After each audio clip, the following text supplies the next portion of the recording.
ஏன் வந்து எல்லாராலுமே கோட் பண்ண முடியல? ஏன் எல்லாராலுமே குட் ப்ரோக்ராமர் ஆக முடியல? ஏன் நானே வந்து 1 டைம் இல்ல 50 டைம்ஸ் வந்து நான் ப்ரோக்ராமிங்க குவிட் பண்ணிருக்கேன். ஐயோ வேணாம், அவ்வளவுதான், எவ்வளோ படிக்கிறது வரவே மாட்டுது, ஒரு ப்ரோக்ராம் ரன் பண்ண முடியலையே, ஒரு டெஸ்ட் கேஸ் பாஸ் ஆக மாட்டேதுன்னு சொல்லிட்டு பல கன்ஃபியூஷன், பல டிப்ரெஷன்ல நானுமே இருந்திருக்கேன். ஸோ ஏன் அப்படி இருக்கு? என்ன பிரச்சனை? ஏன் கோடிங் அவ்வளோ ஈஸி கிடையாதா? எவ்வளோ ரிசோர்ஸஸ் இருக்கு, எவ்வளோ ஃப்ரீ ரிசோர்ஸஸ் இருக்கு, நல்லா சொல்லி கொடுக்குறாங்க, இருந்துமே ஏன் கோடிங் வரமாட்டுது அப்படின்ற கன்ஃபியூஷன் எனக்கு இருந்துச்சு. உங்களுக்கும் இப்போ கண்டிப்பாக நம்புறேன். ஸோ அப்படி இருந்துச்சுன்னா இந்த வீடியோ கண்டிப்பாக பாருங்க, உங்களுக்கு உங்களோட டவுட் கிளியர் ஆகிறதுக்கு நிறைய சான்ஸ் இருக்கு. So please get into video. I am Ramya, I am with software engineer top tech company.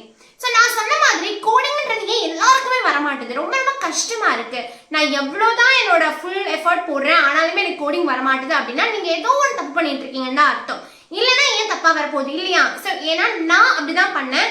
நான் என்னோட காலேஜ் முடிச்சுட்டு, நான் வந்து காலேஜ் படிக்கிற வரைக்கும் எனக்கு சுத்தமாக கோடிங் ஐடியாவே கிடையாது. காலேஜ் முடிச்சுட்டு தான் கோடிங் அப்படின்ற வேர்டை நான் ஃபர்ஸ்ட் டைம் கேட்குறேன்.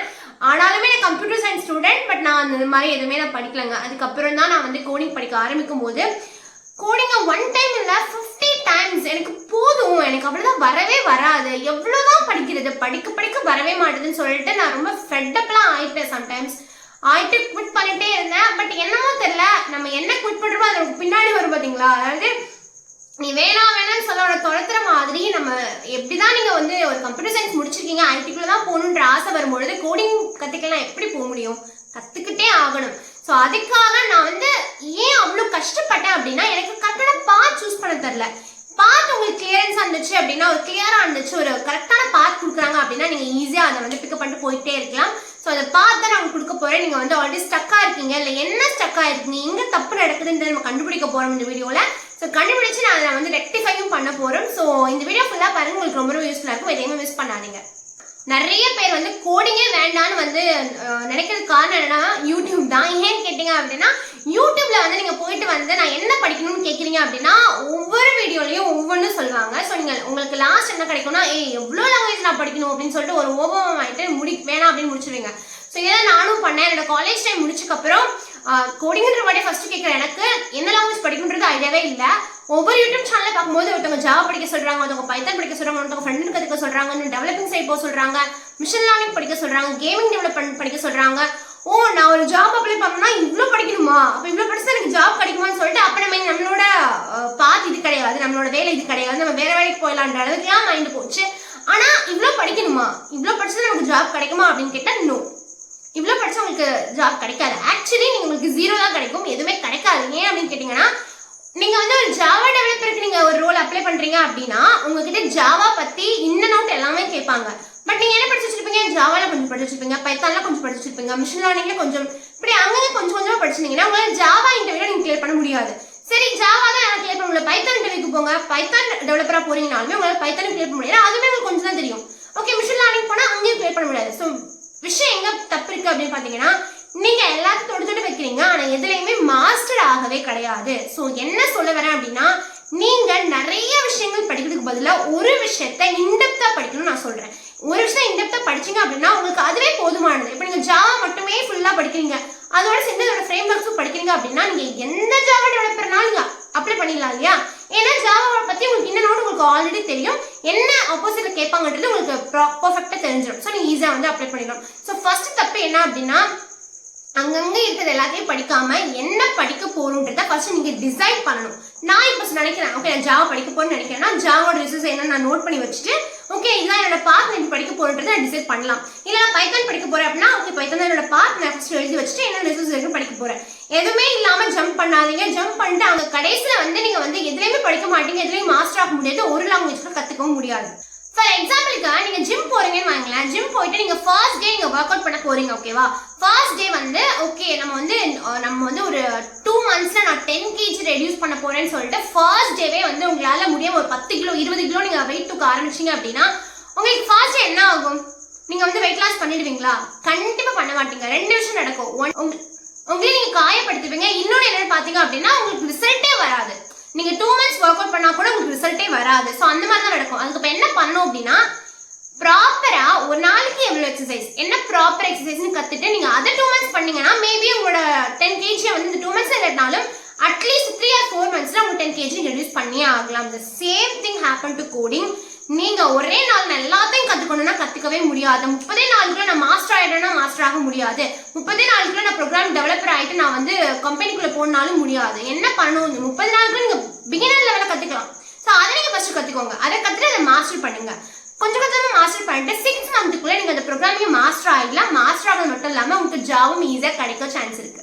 சோ நான் சொன்ன மாதிரி ப்ளீஸ் நான் பண்ண தப்ப யாருமே பண்ணாதீங்க. ஏன்னா நான் காலேஜ் முடிச்சுட்டு எனக்கு என்ன படிக்கணும்னு தெரியாம நான் அங்கங்க ஒவ்வொரு வீடியோவா பார்த்து ரொம்ப கன்ஃபியூஸ் ஆகி கடைசியில வந்து ஓகே இதுதான் படிக்கணும்னு நான் வந்து கடைசியில தான் என்னோட முடிவுக்கே வந்தேன். பட் நான் வந்து உங்களுக்கு லைஃப் சேவியர் மாதிரி இப்பவே உங்களுக்கு எல்லா டீடைல்ஸ் சொல்லிட்டனால இந்த வீடியோ பாத்துறீங்க அப்படின்னா கன்ஃபியூஷனே தேவையில்லை. என்னவா ஆக போறீங்கன்றத ஃபிக்ஸ் பண்ணுங்க.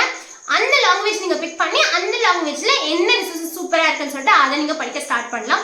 நிறைய ஃப்ரீ ரிசோர்ஸ் அவைலபிளா இருக்கு. பிகாஸ் நானும் நிறையதுக்கு வீடியோ போட்டிருக்கேன். ஃப்ரண்ட் அண்ட் டெவலப்மெண்ட்க்கு வீடியோ போட்டிருக்கேன், பேக் அண்ட் டெவலப்மெண்ட் எப்படி படிக்கணுன்றதுக்கு வீடியோ போட்டிருக்கேன், ஜாவா பைத்தான் எல்லாத்துக்குமே ஆல்ரெடி வீடியோ போட்டாச்சு.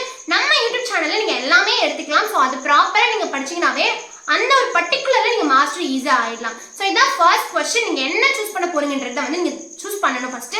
செகண்ட்ன்றது வந்து எப்படி இதை எஃபிஷியண்டா படிக்கிறதுன்றது தான். ஸோ எஃபிஷியண்டா படிக்கும்போது இந்த நடுவில் வந்து உங்களுக்கு நிறைய டிமோட்டிவேட் ஆகிறதுக்கு 1000 காரணங்கள் இருக்கலாம். ஒரு எக்ஸாம்பிளுக்கு இன்னைக்கு நான் வந்து ஒரு கோடிங் ஸ்டார்ட் பண்றேன், நீங்களும் ஒரு கோடிங் ஸ்டார்ட் பண்றீங்க அப்படின்னா நாளைக்கே என்னால ஒரு ப்ரோக்ராம் பண்ண முடியும், உங்களால மேபி பண்ண முடியாது.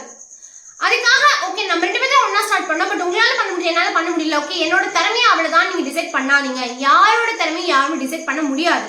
நம்ம அடுத்தவங்களை கம்பேர் பண்ணோம்னா நம்ம ரொம்ப கடைசியில் நமக்கு வந்து டிப்ரெஷன் மட்டும்தான் வந்து நிற்கும். எதுவுமே நமக்கு ரிசல்ட்டே வராது. ஏன் அப்படின்னா ஒண்ணுமே நான் ஜிம் போறேன், நீங்க ஜிம் போறீங்க அப்படின்னா எனக்கு வெயிட் லாஸ் ஆகிறதுக்கு கொஞ்சம் லேட் ஆகும், உங்களுக்கு சீக்கிரம் ஆயிடலாம். ஸோ ஒவ்வொருத்தவங்களோட ஜெனட்டிக் பொறுத்து த சேம் திங் ஒவ்வொருத்தவங்களுக்கு ஒவ்வொரு மைண்ட் செட் இருக்கும், படிக்கிறதுக்கு இந்த வே அப்படி இருக்கும், எல்லாமே அப்படி இருக்கும். ஸோ அதுக்காக உங்களை இன்னொருத்தவங்க கூட கம்பேர் பண்ணாதீங்க. உங்களுக்கு எவ்வளோ வருமோ அவ்வளோதான் வரும். மேபி அவங்கள விட ஒரு 1 month 2 months எக்ஸ்டெண்டா டைம் எடுக்கலாம். பட் அதனால பிரச்சனையே கிடையாது. நீங்க சூப்பரா எக்ஸ்டெண்டா கத்துப்பீங்களே தவிர நீங்க ஃபெயில் ஆக மாட்டீங்க. ஸோ நான் சொல்றது தயவு செஞ்சு நம்புங்க. நீங்க வந்து கொஞ்சம் கொஞ்சமா படிக்க ஆரம்பிக்கணும். ஒரே நாள் வந்து ஃபுல் ஸ்டஃப்பும் கொடுக்காதீங்க. ஒரு ப்ரோக்ராமிங் லாங்குவேஜ் சூஸ் பண்றீங்க அப்படின்னா ஃபர்ஸ்ட் பிகினர் லெவலில் கற்று முடிச்சுட்டு அதுக்கு ஒரு எனாஃப் டைம் கொடுத்துட்டு நல்லா ஸ்பெண்ட் பண்ணி அதை எப்படி இம்ப்ளிமெண்ட் பண்றது கற்றுக்கிட்டு ஃபுல் அண்ட் ஃபுல் ப்ராக்டிஸ் பண்ணீங்க அப்படின்னா கிராஜுவலா நீங்க வந்து இன்டர்மீடியட் லெவல் போலாம், கிராஜுவலா அட்வான்ஸ் லெவல் போலாம். ஸோ இதுதான் நீங்க கான்செப்டா படிக்கணும். ஒரே நாளே புஷ் பண்ணக்கூடாது. அப்புறம் எல்லாரும் பண்ற ஒரு மேஜர் தப்பு என்னன்னு பாத்தீங்க அப்படின்னா ஃபார் எக்ஸாம்பிள் நீங்க ஜிம் போறீங்க, ஓகேவா, நீங்க வந்து 2 months 10 kg ரெடியூஸ் பண்ண நினைக்கிறீங்க. பட் வந்து 2 months ஆயிடுச்சு, நீங்க 3 kg தான் ரெடியூஸ் பண்ணிருக்கீங்க. அப்ப நீங்க என்ன சொல்லுவீங்க? 2 months ஆயுமே என்னால 10 kg ரெடியூஸ் பண்ண முடியலன்னு சொல்லிட்டு ஒரி பண்றதை விட்டுட்டு 2 months நீங்க 3 kg ரெடியூஸ் பண்ணிருக்கீங்கன்னு சொல்லிட்டு அந்த கெயின் நினைச்சு நீங்க ஹாப்பி ஆகணும். இதேதான் கோடிங்லயும் நீங்க உங்களால ஒரு 30 daysக்குள்ள ஒரு பிகினர் லெவல கம்ப்ளீட் பண்ண முடியல அப்படின்னா பரவாயில்ல. பட் அந்த 30 நாளுக்குள்ள நீங்க ஒரு ப்ரோக்ராம் எழுதி ரன் பண்ணிருப்பீங்க இல்லையா, ஒண்ணுமே கத்துக்காம இருக்கிறதுக்கு நீங்க ஒரு ப்ரோக்ராம் எழுதி ரன் பண்ணிருக்கீங்க ஜஸ்ட் 30 daysல. சோ இதேதான் அடுத்த 60 daysல மேபி நீங்க இன்னொரு ப்ரோக்ராம் ரன் பண்ணுவீங்க, கொஞ்சம் பெரிய ப்ரோக்ராம் ரன் பண்ணுவீங்க. 90 days 120 days 6 monthsல உங்களுக்கு ஆட்டோமேட்டிக்கா உங்களோட ப்ரோக்ராமிங் வந்து இம்ப்ரூவ் ஆயிடும். எப்படி நீங்க வந்து இது எல்லாமே வந்து எல்லாத்துக்கும் லிங்க் தாங்க. ஜிம்மை நீங்க எப்படி பாக்குறீங்களோ அதேதான் கோடிங்குமே. எல்லா இடத்துலயும் ப்ராக்டிஸ் இம்பார்ட்டன்ட், எல்லா இடத்துலயும் கன்சிஸ்டன்ட் ரொம்ப ரொம்ப இம்பார்ட்டன்ட், எல்லாத்துக்கும் லிமிடேஷன்ஸும் ஒன்று இம்பார்ட்டன்ட். ஒரே நாள்ல எல்லாத்தையும் புஷ் பண்ண முடியாது, ஒரே நாள்ல நீங்க வந்து 10 kg ரெடியூஸ் பண்ண முடியாது, ஒரு நாள் 10 kg உங்களால ஏற்றவும் முடியாது. ஸோ இதுதான் கான்செப்ட்டுங்க. ஸோ இதை நீங்க ப்ராப்பரா ஃபாலோ பண்ணீங்கன்னாவே உங்களுக்கு ஈஸியா வந்து ஒரு இன்டர்வியூ வந்து ஈஸியா அட்டென்ட் பண்ணலாம். அதுக்கப்புறம் ஒரு பியூட்டிஃபுல்லான விஷயம் என்ன அப்படின்னா உங்களுக்கு யாராவது ஒரு பார்ட்னர் இருந்தாங்க, கோடிங் பார்ட்னர் இருந்தாங்க அப்படின்னா உங்களுக்கு ரொம்ப ரொம்ப யூஸ்ஃபுல்லா இருக்கும். ஏன் அப்படின்னா இப்போ நம்ம ஜிம் போறோம், மழை நல்லா பெய்யுது, நான் வந்து நம்ம ஜிம் ஸ்கிப் பண்ணிடலாம் அப்படின்னு ஒரு தோணும். பட் நம்ம ஃப்ரெண்ட் என்ன சொல்லுவாங்க, ஏன் கண்டிப்பா போயே ஆகணும்னு அவங்க நம்மளை புஷ் பண்ணும்போது நம்மளும் போகணும்னு ஆசை வரும் இல்லையா. இந்த சேம் திங் நீங்க வந்து ஒரு நாள் கோடிங் வந்து ஒரு ஏதோ ஃபங்க்ஷன் இருக்கு, அங்க இருக்கு, நீங்க இங்க இருக்குன்னு ஒரு ஏதோ ஒரு காரணம் சொல்லி நீங்க எஸ்கேப் ஆகும்பொழுது உங்க ஃப்ரெண்ட் வந்து இல்ல நீங்க நம்ம இந்த கோடிங் பண்ணியே ஆகணும், நம்ம இது படிச்சே ஆகணும், ஒருத்தவங்க புஷ் பண்ணாங்க அப்படின்னா நீங்க ஈஸியா படிக்கலாம். ஸோ அது இல்லாம நம்மளோட அண்டர்ஸ்டாண்டிங் லெவல் வேற மாதிரி இருக்கும், அவங்க அண்டர்ஸ்டாண்டிங் லெவல் வேற மாதிரி இருக்கும். உங்களுக்கு ஒரு விஷயம் புரியாம இருக்கும், அவங்களுக்கு அது புரிஞ்சிருக்கலாம். ஸோ நீங்க டவுட்ஸ் கிளியரன்ஸ்க்கும் அவங்க ரொம்ப யூஸ் பண்ணுவாங்க. ஸோ நீங்க பார்ட்னர் இருந்தாங்கன்னா அவங்களையும் கண்டுபிடிங்க. ஸோ அது ரொம்ப யூஸ்ஃபுல்லா இருக்கும். ஸோ இதுதான் நான் கம்ப்ளீட்டா சொல்ல நினைச்சது. ஒரு கோடிங் இன்டர்வியூ ஃபெயில் ஆகிறதுக்கு இதுதான் வந்து மேஜர் காரணங்களா இருக்கும். ஸோ ஃபர்ஸ்ட் உங்களை யாரு கூட கம்பேர் பண்ணாதீங்க. You are so precious. நீங்க வந்து யாரு கூட கம்பேர் பண்ணி நம்மளால பண்ண முடியலன்றது நீங்க வந்து டிசப்பாயின்மெண்ட்டே ஆக வேண்டாம். நான் உங்க கூட இருக்கேன். நான் என் லைஃப்ல எல்லாமே கஷ்டப்பட்டு தான் கத்துக்கிட்டேன். நான் என்னோட ஃபர்ஸ்ட் ஸ்டெப் வைக்கும் போது என்னோட ஃப்ரெண்ட்ஸ் எல்லாமே 10th ஸ்டெப் போயிட்டாங்க. இப்போ நான் யார் கூட கம்பேர் பண்ணிக்கவே இல்லை. ஏன்னா என்னோட கேப்பபிலிட்டிஸ் அவ்வளவுதான். என்னால ஃபர்ஸ்ட் ஸ்டெப் இப்பதான் வைக்க முடியும். பட் நான் அதை பெருமைப்பட போறேன் அப்படின்னா நான் ஃபர்ஸ்ட் ஸ்டெப் எடுத்து வச்சுட்டேன். அதுதான் நமக்கு வேணும். 10th ஸ்டெப்ன்றது நமக்கு மேட்டரே இல்லை. ஒரு ஸ்டெப் நீங்க எடுத்து வைங்க. ஒவ்வொரு நாளும் ஒவ்வொரு ஸ்டெப் எடுத்து வைங்க. ஆட்டோமேட்டிக்கா நீங்க நினைக்கிற கோலை கண்டிப்பா ஒரு இடத்துல நீங்க அடைஞ்சே ஆவீங்க. ஸோ இந்த வீடியோ உங்களுக்கு ரொம்ப ரொம்ப யூஸ்ஃபுல்லாக இருக்கும் நம்புறேன். ப்ளீஸ் சப்ஸ்கிரைப் பண்ணுங்க, லைக் பண்ணுங்க. இந்த வீடியோ யாருக்கெல்லாம் யூஸ்ஃபுல்லாக இருக்கணும் அவங்களுக்குலாம் ஷேர் பண்ணுங்க. So until then bye by.